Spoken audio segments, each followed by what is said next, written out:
I've never been one to believe in bizarre stories. I always thought most strange events had logical explanations, but what happened to me during my second year of college still haunts me, even years later. Back then, I had just moved into a house near campus with two roommates, Jake and Sarah. It was an old, somewhat worn-down house, but the location was perfect, and the rent fit our tight student budgets. I had a small room upstairs, while Jake and Sarah shared the main floor. The only space we rarely explored was the basement. It was damp, full of old junk, and honestly gave off a creepy vibe from the start, but we only used it to store boxes and things we didn't need on a daily basis. The first few days were pretty uneventful. We spent most of our time out, between classes and parties, but after a few weeks, I started noticing things that didn't add up. Sometimes I'd leave my notebook on my desk, only to find it on the other side of the table when I came back. Little things, you know, like my favorite mug, which I always kept in the cabinet, showing up on the counter even when I hadn't used it. At first I thought I was imagining things, or that my roommates were moving stuff around without realizing it. I mentioned it to Jake and Sarah, but they just laughed and said I was stressed from all the exams. Then came the night when everything stopped being funny. It was a Tuesday, really late, and I was in the living room finishing up some notes. Jake and Sarah had already gone to bed. Suddenly, I heard a faint sound, like footsteps coming from downstairs. At first, I thought it was one of them, but when I called out their names, there was no response. The house went quiet again, but after a few minutes, I heard another noise. This time, it sounded like a door creaking. My heart raced, but I convinced myself it was just the wind moving a loose window. Deep down, though, I knew that wasn't the case. Over the next few days, I started noticing more strange things. Sometimes, I'd wake up in the middle of the night with the unsettling feeling of being watched. I wouldn't see anyone, but the sensation was so strong that I started locking my door at night. Sarah also mentioned smelling food in the middle of the night, even though no one had been in the kitchen. Jake told us he found the bathroom door locked one morning, even though none of us admitted to using it. Things were getting harder and harder to ignore. One Saturday night after a party, we all came home together. We were laughing and joking, but as soon as we opened the door, the atmosphere changed. There was this tension in the air, like someone else was there with us. Jake went straight to the kitchen to grab some water but stopped in the doorway, staring at the floor. There were crumbs scattered around, and none of us remembered leaving them there. "Could it be rats?" Sarah asked, but her tone didn't sound convinced. I stepped closer to take a look and noticed something strange. Among the crumbs was a footprint, small and dirty, but unmistakably human. The idea of someone being in our house started to feel less ridiculous. The next day, we decided to search the entire house. We checked every room, closet, and even the attic, but nothing seemed out of place. Finally, we decided to take a look at the basement, even though we all felt uneasy about it. Jake went down first, holding a flashlight that barely lit up the damp and stuffy space. Down there, it was the same mess as always. Stacked boxes, old furniture, and an almost unbearable musty smell. But as we moved things around, I found something that froze me completely. An open pack of crackers and a half-empty water bottle hidden behind a pile of boxes. Sarah turned pale.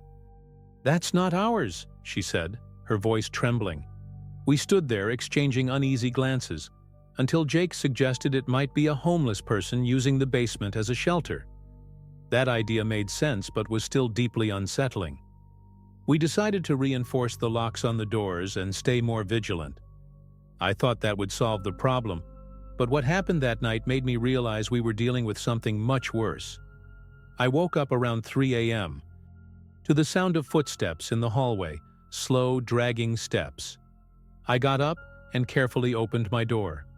The hallway was empty, but the sound continued, this time coming from the stairs leading to the basement. My heart pounded, but instead of going downstairs, I ran to Jake's room and woke him up. Together, we grabbed a baseball bat and headed toward the basement. When we reached the top of the basement stairs, the sound stopped. Jake turned on the light, and everything seemed quiet. But something was different. The basement door, which we always kept propped shut with a chair, was slightly open. "I was sure we locked that," I muttered. We carefully descended the stairs, trying not to make any noise. The smell of mildew was stronger than ever, and Jake's hand holding the flashlight was shaking. When we finally reached the bottom, we noticed one of the walls had a small hole, like an improvised passage. It looked like someone had been using it as an entryway. That discovery changed everything. It was obvious that someone had been living there with us, without our knowledge. We were terrified, but Jake decided to block the hole with some heavy boxes and a chair. "If this person tries to come back, at least we'll hear it," he said, trying to sound confident. Sarah was in shock and suggested calling the police, but Jake and I hesitated. After all, we didn't have any proof that someone was still there. We decided to wait until morning to figure out what to do. That night was the longest of my life. Every little sound made my heart race, and I barely got any sleep. The next morning, we went about our day as usual, heading to our classes, but the tension between us was palpable. When we came back that evening, the scene was even more disturbing. The boxes we had placed over the hole were moved, and the chair had been pushed aside. Jake, who usually stayed calm, was visibly shaken. "This is serious. We need to deal with this now." He grabbed his phone and finally called the police. 2 officers showed up within half an hour and inspected the entire house, including the basement. They didn't find anyone, but they confirmed that the marks on the floor and the hole indicated that someone had been there. The officers suggested we change the locks and install security cameras, but the landlord, when we contacted him, seemed unconcerned. He revealed something that made us even more uncomfortable. The previous tenant had been evicted for not paying rent, but apparently he never returned the key. "He was kind of odd but seemed harmless," the landlord said, as if that was supposed to reassure us. Now we had a name and a vague description of a face, but that only made it feel more real and more frightening. Who's to say that man wasn't still nearby, watching us? We decided to take the police's recommendations seriously. Jake installed an extra lock on the basement door, and Sarah bought some cheap security cameras, which we placed in the hallways and living room. I didn't want to admit it, but I was living in a constant state of alert. On the 3rd night after the police visit, one of the cameras sent an alarm around 2 a.m. The monitor showed a distorted image, but it was clear enough to see someone. A skinny figure, with dirty clothes and messy hair, standing in the hallway near the basement. We ran outside and called the police again. This time they took it seriously and arrived armed.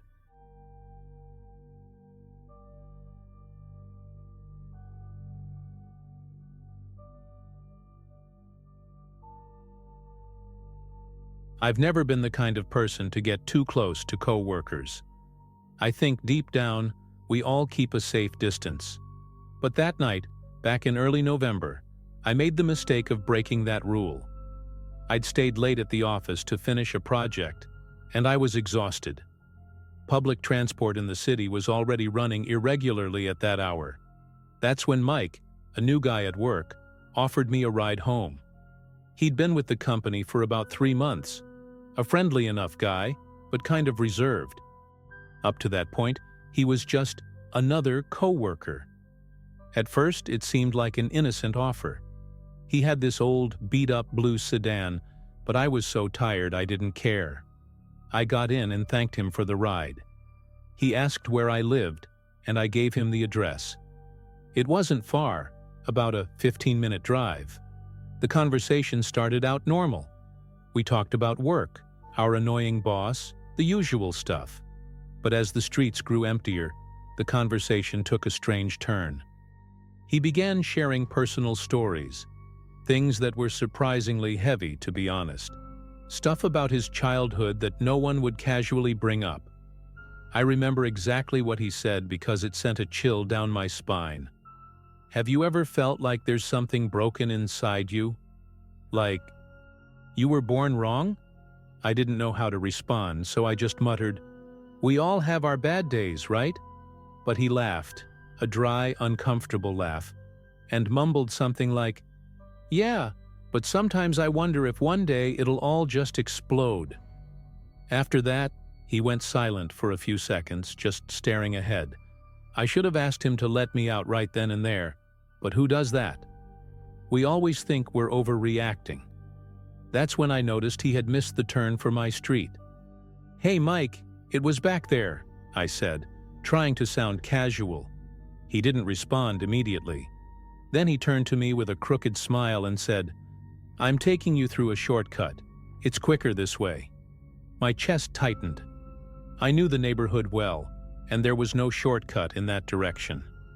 It was a road that led out of the city, a poorly lit, nearly deserted stretch. I tried to laugh it off, nervously. "I think you made a mistake, Mike. Seriously, you can turn around." But he just gripped the wheel tighter and said, "Trust me." As the car sped down that deserted road, I started to feel a weight pressing on my chest. The silence inside the car was suffocating, broken only by the sound of the tires on the uneven asphalt. I looked out the window, trying to recognize something, anything, that might tell me where we were. But it was useless. Just widely spaced streetlights and the shadows of trees looming in the dark. I tried to strike up a conversation again, trying to keep calm, but my voice shook. "So, where's this shortcut? Feels like we're heading pretty far out." Mike didn't answer immediately. When he did, it was almost a whisper. "There's something I want to show you. It's important to me." My mind started racing with possibilities, each worse than the last. I thought about grabbing my phone to send a text, but when I reached for my pocket, I realized I'd left it on my desk back at the office. It felt like my entire body froze at that moment. I could barely breathe.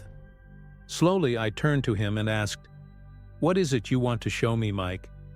He chuckled softly, but it wasn't a normal laugh. It was like he was amused by my discomfort. "You'll understand. Just wait," he said, his eyes fixed on the road. Then he started talking about his childhood again, but this time, the details were even more disturbing. He mentioned how much he hated the way people used to look at him in school, like he was weird.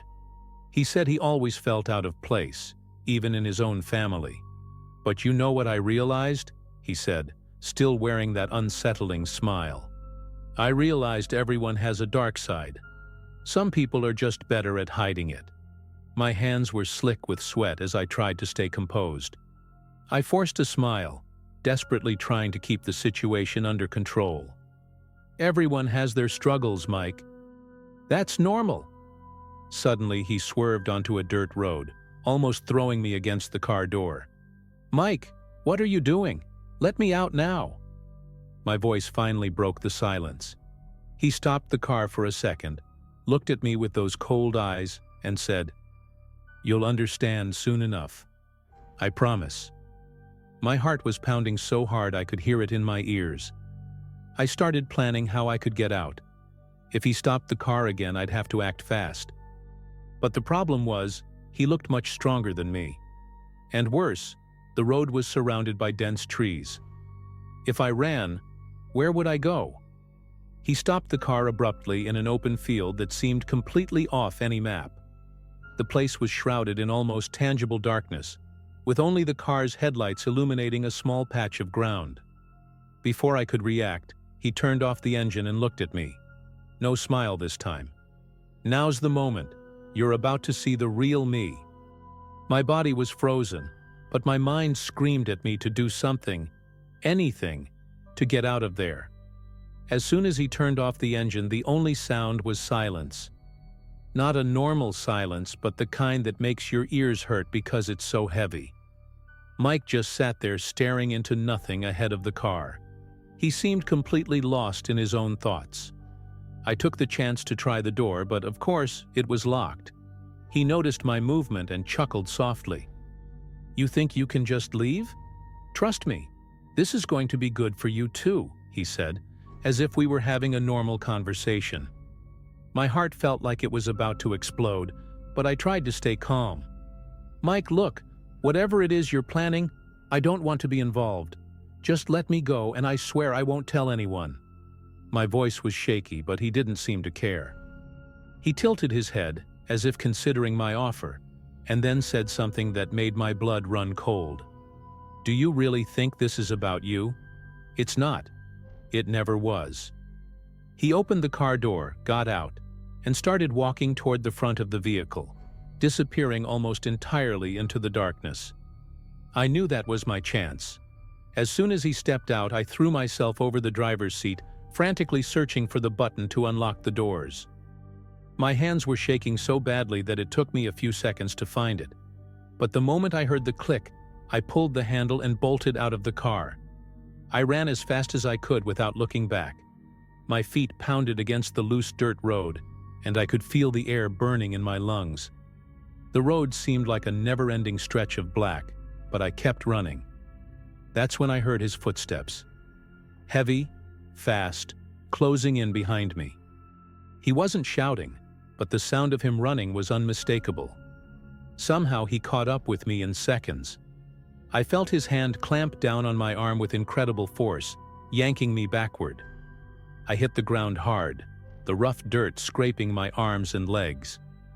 "Why are you running?" he asked, his voice eerily calm, like I was the one overreacting. Before I could answer, he started dragging me back toward the car effortlessly. I struggled as much as I could, but he was far stronger than me. "You need to see this. You can't leave now," he said. That's when I saw something in his eyes.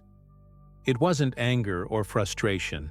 It was emptiness, like he was completely detached from any human emotion. I knew that if I didn't do something at that moment, things would end very badly for me. As he dragged me back to the car, my entire body seemed to shift into survival mode. The pain in my arm where he gripped me was unbearable, but my instinct was screaming at me not to give up. I scanned the area desperately for anything that could help, and that's when I saw it. A large rock, partially buried in the dirt. Without thinking, I jerked forward suddenly, reaching out and grabbing the rock. In one quick, clumsy motion, I turned my body and struck him on the side of the head with all the strength I had. Mike screamed, stumbling backward and letting go of my arm. It was the opening I needed. I ran like I'd never run before, not looking back. My feet slipped on the loose dirt, and I could feel every muscle in my legs burning, but adrenaline pushed me forward. The road felt like a mirage in the distance, but I kept moving, focusing only on putting as much distance as possible between us. His footsteps grew fainter, and for a moment I started to believe I could get away. Almost. Then I heard the car engine start behind me. The sound froze me in place. I knew that if he wanted, he could catch up with me in seconds. I started screaming for help, even though I knew no one would be on that deserted road at this hour. My eyes scanned frantically for anything ahead, a place to hide, some kind of cover. That's when I saw it. A steep embankment covered in dense trees on the side of the road. It was risky, but it was my only option. Without hesitation, I leapt into the brush, branches scratching my skin as I tumbled onto the damp ground. I hid there, trying to control my breathing. The car's headlights swept across the trees, illuminating everything in a cold, cutting glow. The car slowed down, and I heard the door open. Mike stepped out, calling my name. He sounded calmer than before, which somehow made it even more terrifying. "I know you're out there," he said, his voice drawn out, as if he had all the time in the world. "You don't understand what you're missing. It didn't have to be like this." I stayed perfectly still, too afraid to even breathe. I could hear his footsteps approaching the embankment. My heart felt like it was about to burst out of my chest. Then a sound broke through the silence. A car horn, faint but unmistakable, in the distance. Mike froze. He turned, probably trying to figure out if someone was really coming. For some reason, it made him hesitate. Slowly, he walked back to his car, got in, and sped off down the road. I waited a few minutes before crawling out of my hiding spot. My entire body was trembling, and my legs felt like they could give out at any second. When I finally felt safe enough to return to the road, I started walking in the opposite direction, hoping to find help. Eventually, a pickup truck passed by and stopped. I told the driver a shortened version of the story, and they took me straight to the nearest police station. Since that night, I've never seen or heard from Mike again. He vanished from work, and apparently, from the city. The authorities investigated the case but never found anything conclusive. To this day, I don't know what he was planning that night, but I know I came within minutes of finding out.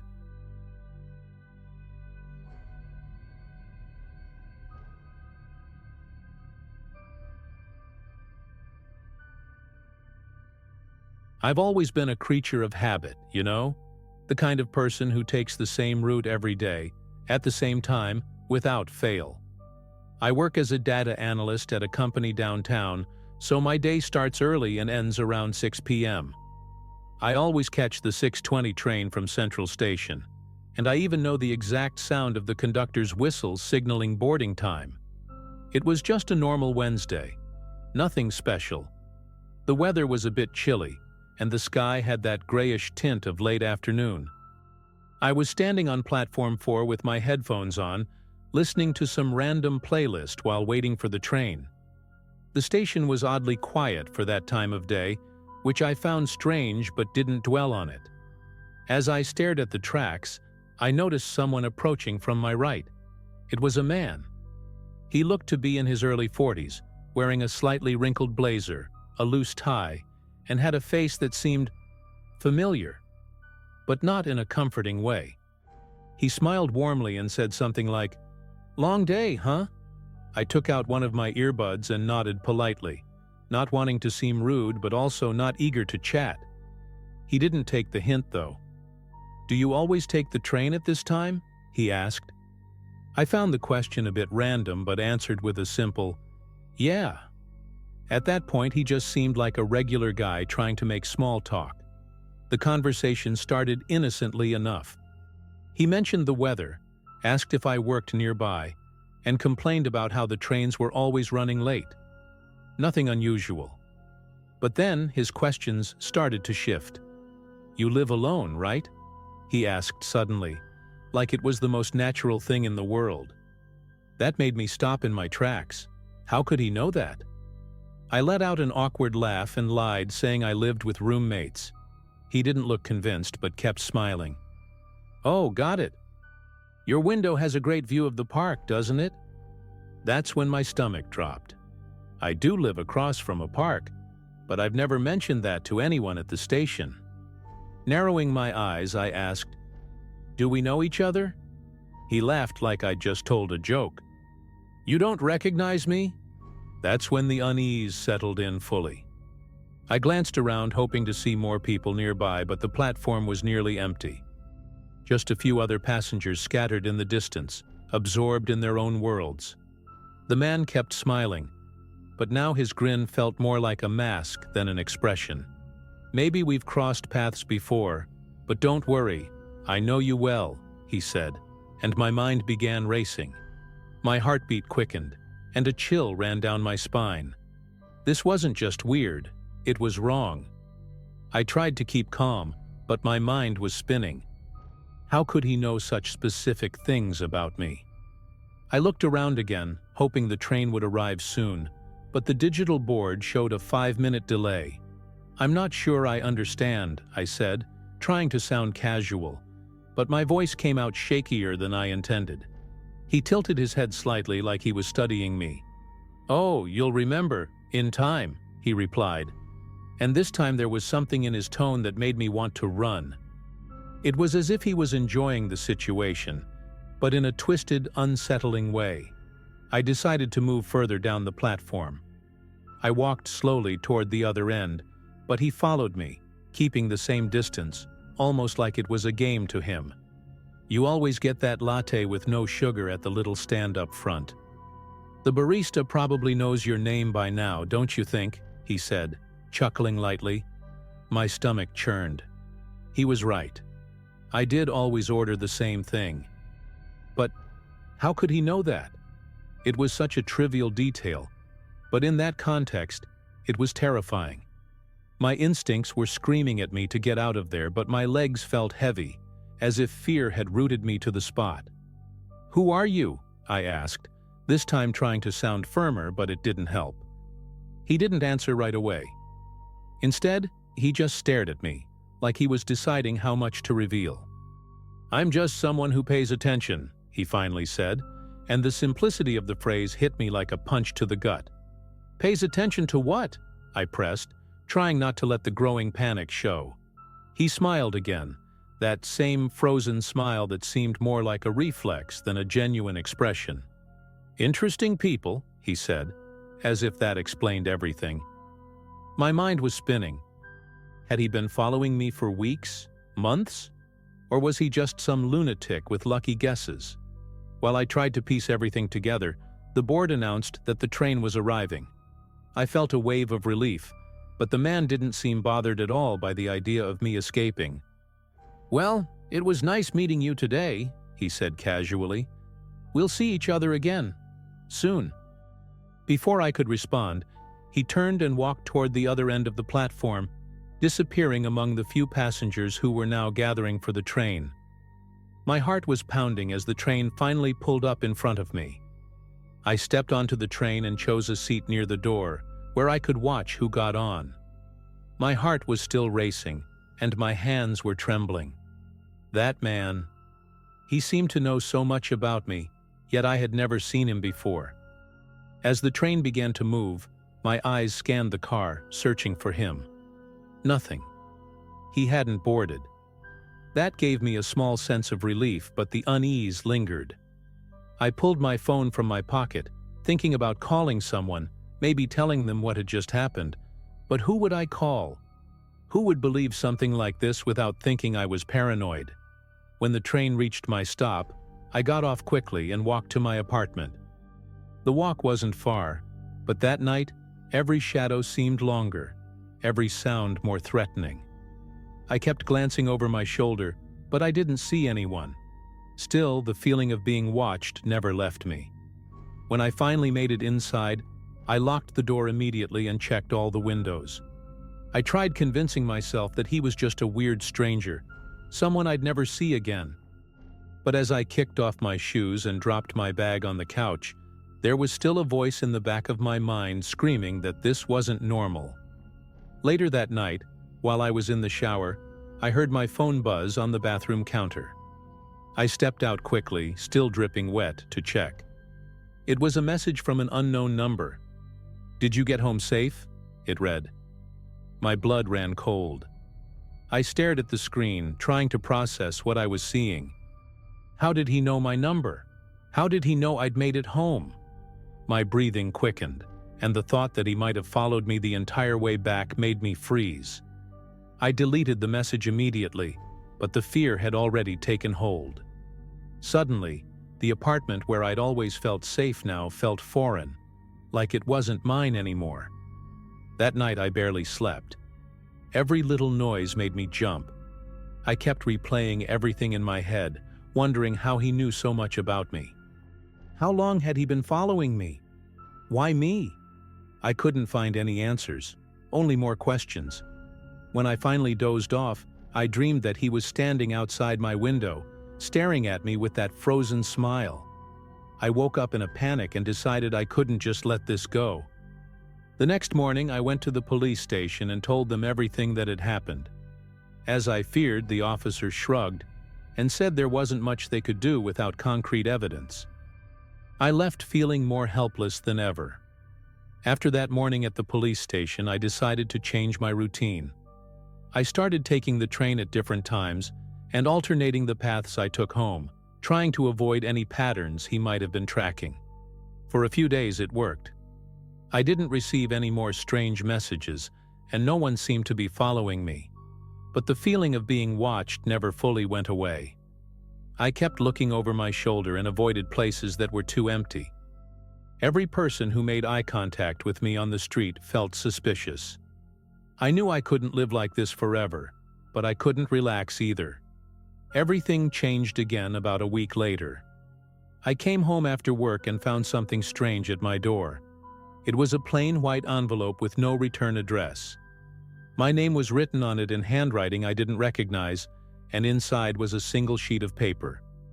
"You're really interesting," the note read, followed by a photo of me taken at the train station. I was sitting on the bench at the platform, looking at my phone, on the very day I met that man. My heart almost stopped.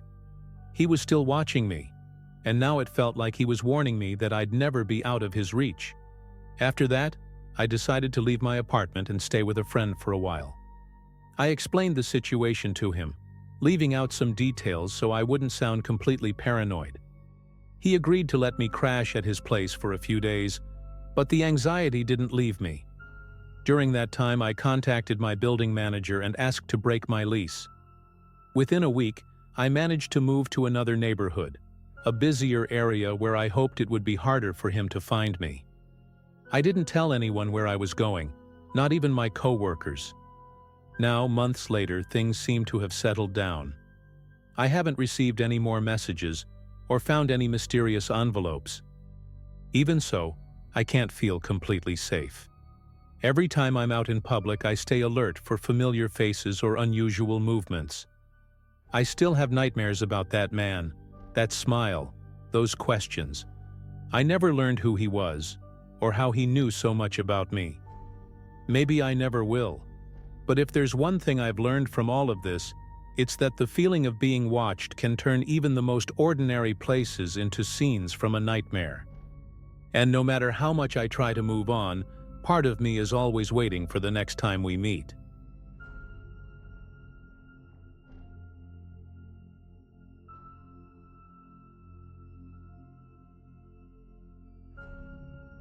I work as a cashier at a small-town convenience store, the kind of place that barely shows up on the map.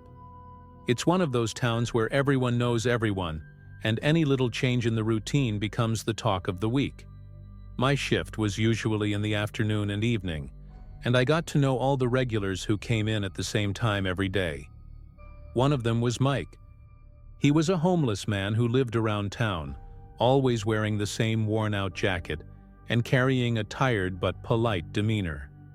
Despite everything, he always greeted me with a "good evening" before asking for something simple, like a coffee or a cheap pack of crackers. He'd always pay in coins without fail. It was like a ritual. I paid more attention to Mike than I did to most customers.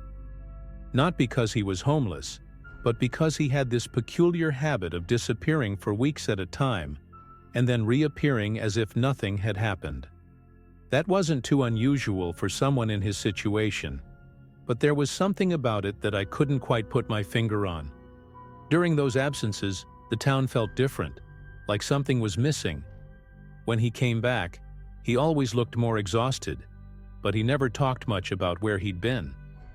"Around," he'd say, with a faint, knowing smile. He was one of those people who seemed to carry a secret, but you couldn't tell what it was. Things started to get strange one Saturday morning when I decided to stop by the local market before my shift. I wasn't usually one to visit the market, but I needed a distraction that day. As I wandered through the stalls, I spotted a man from behind who looked a lot like Mike. I laughed to myself, thinking how everything seemed to remind me of him. But when I got closer, my smile disappeared. It was Mike, or at least someone who looked just like him. But this time, he was wearing a crisp button-down shirt, tailored slacks, and shiny leather shoes. His hair was neatly trimmed, and his face was clean-shaven, like something out of a catalog. I froze, unable to believe what I was seeing. He was behind a stall filled with electronics, talking to customers with a confidence I'd never seen in him before. He even had a different name, Dave, according to the name tag pinned to his shirt. I stood there trying to find some rational explanation. It didn't make sense. Mike was homeless and barely scraped together enough for food. How could he be standing there dressed like a businessman and selling electronics? I couldn't stop myself.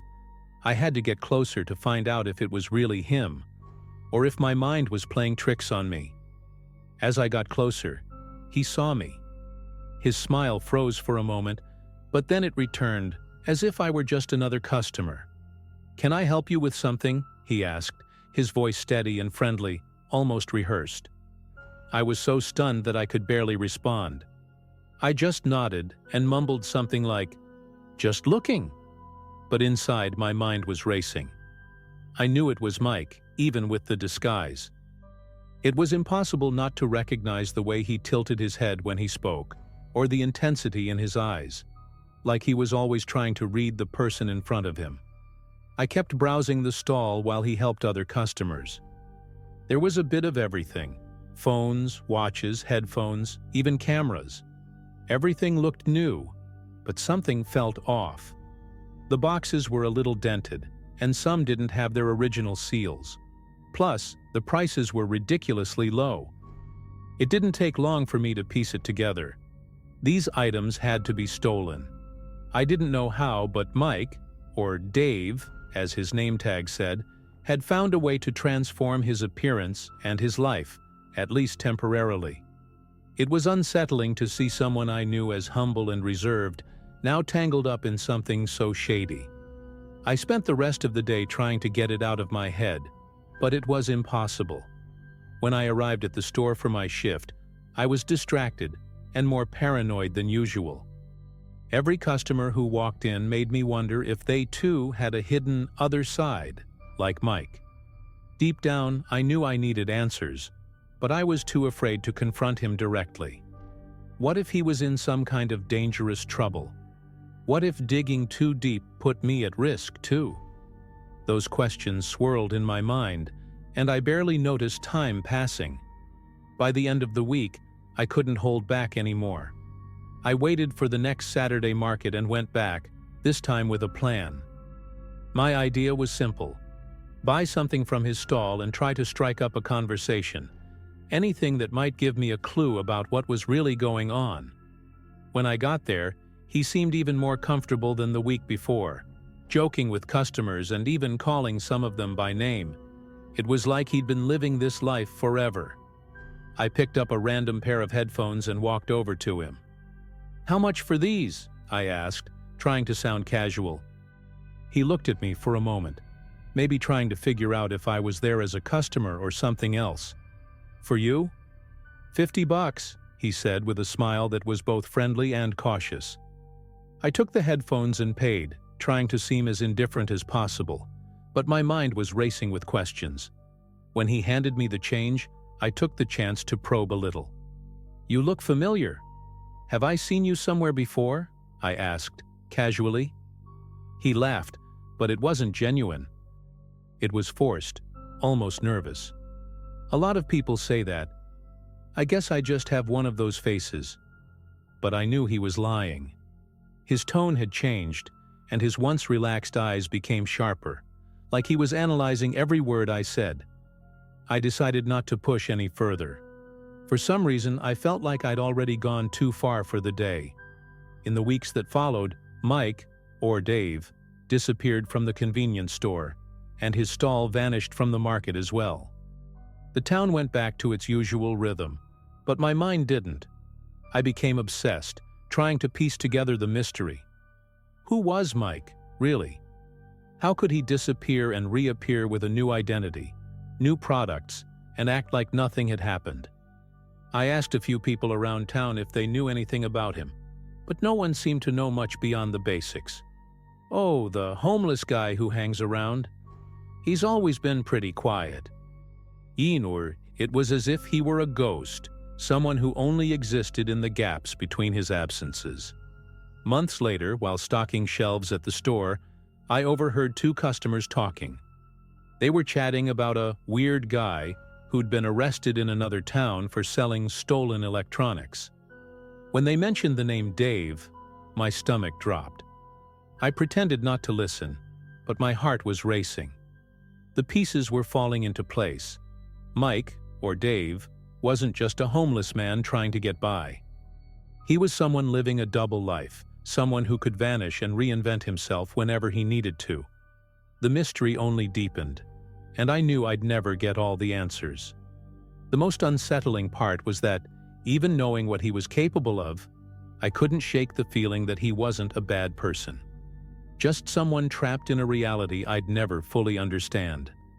To this day, I still think about him. Sometimes, when I pass someone on the street who seems familiar, my heart skips a beat, wondering if it's him again, with a new name and a new appearance. Maybe I'll never see him again, but that experience changed how I see people. Everyone has secrets, but some are deeper and darker than others. I'll never know who the real Mike was, but one thing is certain. He made me realize that sometimes the scariest thing isn't what we see, it's what we can't understand.